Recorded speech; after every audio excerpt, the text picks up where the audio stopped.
Even kijken, even goed omzetten, dat hij goed staat.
Welcome everyone to this virtual coffee on this Friday, the 13th actually.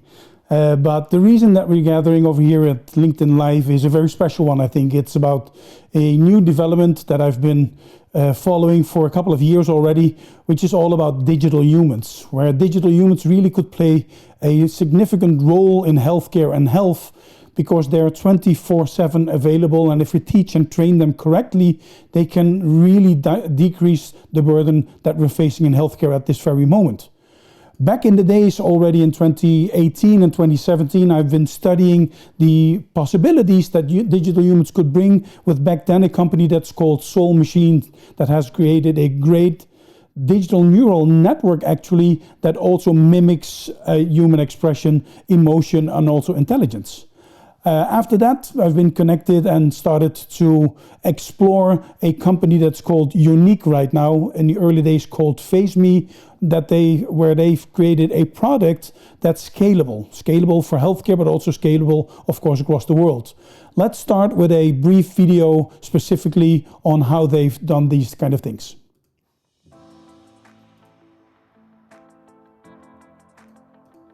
By 2025, AI will power 95% of all customer interactions. But at the same time, 82% of people say they'd rather speak to a human than to automated impersonal technologies. In the battle between speed of service and personalized human experiences, we say, why not both? Digital humans are AI-powered, lifelike virtual beings that offer the best of both AI and human conversation. Today, they exist in both the physical world and online, where they can serve virtually infinite numbers of customers at once. What makes them unique? Digital humans interact using both verbal and nonverbal cues, like tone of voice and facial expressions, meaning they can recreate natural human interaction at scale. This makes for more engaging customer interactions that build trust, improve brand and customer experience, and provide around-the-clock support. And they do so using the most universal, time-tested, and in-demand interface that's ever existed, the human face. Sitting behind the digital human is an AI platform that determines behavior, EQ, and speech in real time, so conversations can flow naturally as they do in real life. Digital humans can easily connect to any digital brain to share knowledge. Whether that's a chatbot, NLP, back-end process, or even a human directly supervising their learning. They learn once and they never forget. This innovation is happening right now. Today, digital humans are already working for some of the biggest brands in the world. They're revolutionizing digital experiences in healthcare, financial services, retail, automotive, real estate, telco, and technology industries, to name a few. Because today, digital humans are the only solution that can bring a human-like, emotionally connected customer experience to the highly automated digital world. So, how do you hire your first digital human? It's easy to get started. Unique. So that's one of the specific aspects of that, where we try to combine the technology and also the processes that are needed for that. And then I started to work on how we could bring this to Europe, for instance. And in the combination together with Deloitte, I was able to reach out also to Pharmi, which is the very first digital pharmacist, and create a combination together with the St. Maartens Clinic in the Netherlands in Nijmegen. And I'm very proud and happy to introduce to you two of my friends who were able to join me on this LinkedIn Live from both St. Maartens Clinic as also Pharmi. Bart, maybe you could introduce yourself first. Yes, of course, Lucien. Thank you. My name is Bart van der Bemt. I'm a clinical pharmacist and head of pharmacy and head of research of the St. Maartens Kliniek. Beside that, I'm professor in pharmaceutical care at the Radboud University Medical Center. And my mission is to help patients implement medications in their life. Thank you very much. And Claudia, can you introduce yourself, please? Yes, I'm very happy to do so. I'm Claudia, I'm a pharmacist as well. I'm the founder of Pharmi, which makes digital pharmacists. I'm also lecturer digital pharmaceutical care at the University Utrecht, and author of the book Pharmaceutical Care in Digital Revolution. And the mission of Pharmi is to provide and facilitate extended care for pharmacists and have patients have access to information 24/7 a day. Great, thank you very much. So Bart, maybe I can start with you. What was the real rationale for you to, once you've learned about digital humans and the possibilities of that, to really step into it? Because I think there were a lot of questions to be asked. There was a lot of unknown, and yet you, together with your organization, really stepped into it in a very fierce way. Yes, that's true. And the reason behind this is that I would like to solve a problem with medication use. Medication is the most often applied intervention in medicine. However, half of the patients use their medication as prescribed. They are non-adherent to the therapies. Patients have concerns about the medication, and almost in the rheumatology, every patient has a side effect. And as pharmacist, I would like to coach my patients. However, I can't coach my patient every day at every moment 27. So I needed a colleague which was near to me, who was empathic and was available the whole day. And I found it in a digital pharmacist. Great. And that one was created, the digital pharmacist in the broader sense, not specifically the digital human, is created and being created by Pharmi, the organization that's been kickstarted and ignited by their CEO, Claudia. Claudia, what made you stepping into this arena, yourself being a pharmacist, and then say, well, let's create a system that kind of disrupts all of your colleagues? Or is it maybe not? Well, it's not disrupting, it's facilitating and helping all my colleagues, I think. If you look to it from the patient perspective, a patient comes into a pharmacy and gets all kinds of information. There is a patient leaflet, and there is a QR code to a movie, and there is an extra, sometimes pharmaceutical industry manufacturing information. And all that information is provided once you pick up your prescription. But then when you need it, when it's late in the evening and you think, can I maybe have a glass of wine with my new medication? you don't find the answer easily because the paper leaflet is thrown away quite fast. The QR code is difficult to find, etc. And what we wanted to do is to consolidate all available information into an easy application that you can open basically 24/7 a day, and that is available in the language that every patient speaks. So for every literacy level, there is a form of information that is understood easily. So if that is the objective from the very first day, next you learned about this digital humans. What was the thing that resonated the most with you right from the get-go, so to speak? Well, to me, the first application that we made was an application on an app where you have to swipe and which you have to read, etc.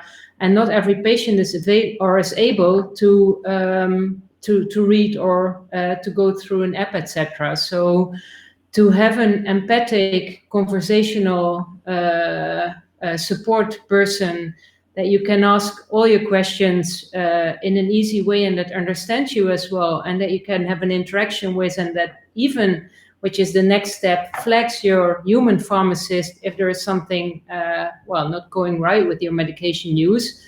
That was what was attractive, because I think the verbal communication, and like Bart said, the empathic way of asking questions and getting answers, that's quite appealing if you compare to chatbots or to paper leaflets or something. Makes sense.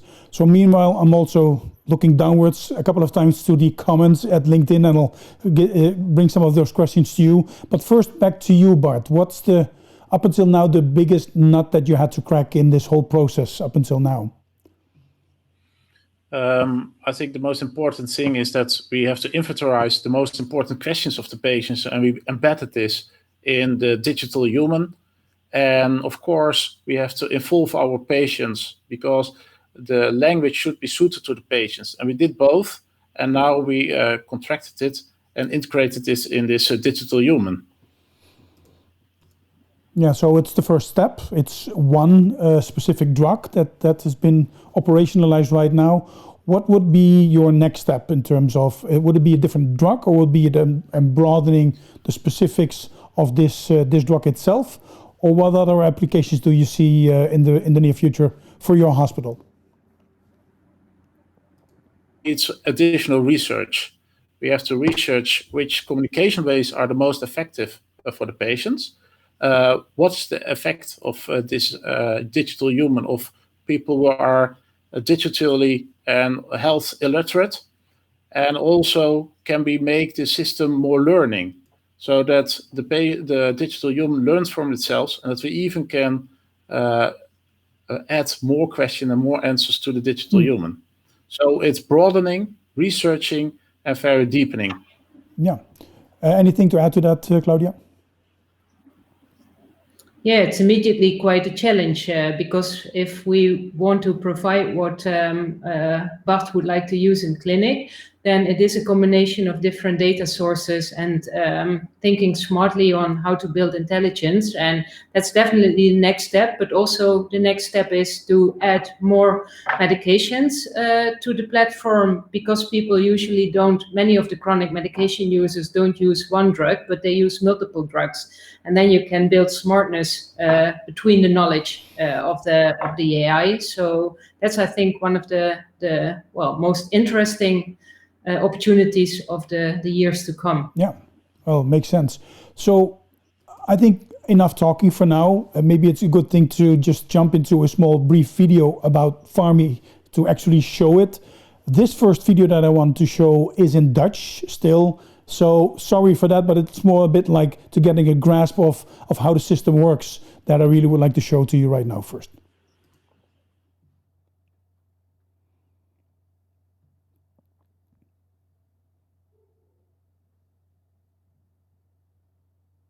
Hoi, ik ben Pharmi, uw digitale apotheker. Ik ben altijd beschikbaar om u te helpen bij vragen over uw medicijn. Helaas kan ik u nog niet helpen bij uw hele medische behandeling, noem dan ook geen persoonlijke of medische gegevens. Om mij een vraag te stellen houdt u de spatiebalk of de ronde knop ingedrukt en spreekt u hardop. Waar kan ik u mee helpen? Wat is reuma? Ontstekingsreuma is een ziekte waarbij de gewrichten gaan ontsteken. Meestal begint de... So, and this is going obviously on and on. Bart, the very first thing you thought when you've seen this coming to life, so to speak, as in the first time that you've seen it working on behalf of the things that you needed, what was your first thoughts in that? Could you elaborate a bit? Oh, I was amazed about the fact how easy the digital human heard what I said and also answered what my question was, and that she even looked at me as a real human. So I was not a physical attract to her, but she really attracted me. Yeah, there's one of the comments indeed on LinkedIn says, so this really looks like this movie Her, where all these things come together in one place, of course. The reflections of your colleagues, the first ones, but I think can imagine that there's a spectrum of feedback that you've gotten from your colleagues. What were they? How did they react on that? Yes, of course, as Maartens, we are very innovative. Sure. So most of them were very enthusiastic, but also some colleagues asked to me, will it replace my as pharmacist? And I said, no, it is additional, because this digital human will help you to answer the regular questions, and it's 24/7 the whole week. However, patients have also their own problems, which they would like to discuss with the pharmacist itself. So I think we have a complementary system. On one hand, a digital human, and on the other hand, a natural pharmacist like I am. Yes, it's also one of the things that I always state. We're facing a doubling in healthcare demand. So just imagine that you have to cope with a double on patients numbers with the same colleagues of yours in the same budget. Everybody could understand that in, let's say, in 10 years from now is a no-go area. And so one of the aspects of this specific developments is that you could help indeed 24/7 and lower the pressure a bit in that indeed. From everyone that you've showed this on, Claudia, up until now, what was the most interesting reflection that you got from people that you've showed it to? Well, just on the funny side, there was really a pharmacist saying, it looks like she is seducing me. So that's from the funny side of the point of view. What I think one of the interesting things is that you, like Bart said, some pharmacy teams were saying, should we be threatened by this? But it's basically, my experience is to a certain extent the opposite, that they really see, for the more standardized, not so complex questions, we can let the patient and refer the patient to the virtual human. That reduces the workload in the pharmacy and brings more efficiency. And that gives us more time to really deal with the complex problems. And as we are aging and as we are using more medication for a longer time because we are surviving longer, there will be more pressure on polypharmacy type of questions. And then we have more time to deal with these questions. That's basically what quite a number of pharmacy teams tell me. The one thing that we did not touch on yet is ethics, but I could also imagine that there will be ethical questions raised, and Marco Derksen from Marketing Facts and Upstream posed that question, where he said, is ethics included in this by design? And I know that from Deloitte, that is making this possible. It's not only privacy and security by design, of course, but also the ethical aspects of it. But what were the ethical questions that you guys bumped into during this implementation? People tend to share also their own medical history, for example. And as it's really seems to be a human being, people tend to be very trust the digital human. And then the question is, how do you handle with the information which the digital received? So that's an ethical question. Also an ethical question is, where are the borders? Dus what can the digital human advise and what doesn't she? As it's normally a very general advice what the digital human will give, we have to restrict to that based on ethics. Yes, one of the questions that Erik Jutte posted on LinkedIn is that does Pharmi create a user model to personalize the advice in the end of the day? And I think up until now it is not, but it certainly could be an option in the near future. Is that correct, Claudia? And if so, what would be the benefit of that, and also the challenges to do so? Well, currently it is an educational tool, so it is not yet completely personalized, but it educates about how to use the drug in an appropriate way. You can imagine that if you linked the data to the data of therapeutic compliance, for example, of the adherence profiles of patients, that you can customize certain advices or a certain way how things are explained based on what you know of the therapeutic adherence profile of the patients. And there I see that combining the information of the digital human with the individual drug profile and drug use profile of the patient can ultimately, of course, bring or we can invent new services to help elderly people with a lot of interaction problems, for example, in a different way than youngsters which only have an asthma medication. You can make it further personalized, but that's not what it's currently. Yeah. And one of the questions that somebody asked also is that can it also be as a tool used to help in the preventional aspects? And that might be out of the order of the specific drug regime that you guys worked into it. And I want to show another digital human also created by Deloitte that is working, as we so to speak, in the realm of mental health. Let's have a look.